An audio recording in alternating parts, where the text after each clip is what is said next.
महाराष्ट्रातल्या महिला खेळाडूंना अधिक सुरक्षित आणि प्रोत्साहनपर वातावरण उपलब्ध करून देण्यासाठी राज्यातील क्रीडांगणांच्या विकासासोबत त्या क्रीडांगणावर मॉडेल स्वच्छतागृह, पुरेशी प्रकाश योजना, स्वतंत्र चेंजिंग रूम्स आणि सुरक्षिततेसाठी CCTV यंत्रणा उभारण्याबाबत एकसंध धोरण तयार करण्यात यावं असे निर्देश उपमुख्यमंत्री आणि क्रीडा मंत्री सुनेत्रा पवार यांनी आज दिले।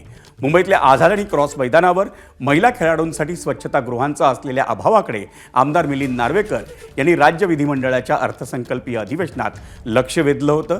जिल्हाधिकारी आणि महापालिका आयुक्तांकडे वारंवार पाठपुरावा करूनही कार्यवाही होत नसल्याची तक्रारही त्यांनी त्यावेळी केली होती।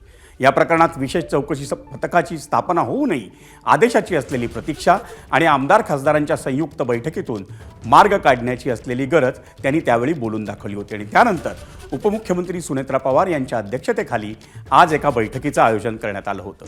या बैठकीत राज्यातल्या क्रीडांगणांवर महिला खेळाडूंसाठीच्या मूलभूत सुविधांची सद्यस्थिती, आवश्यक सुधारणा आणि भविष्यातील नियोजन याबाबत सविस्तर चर्चा करण्यात आली।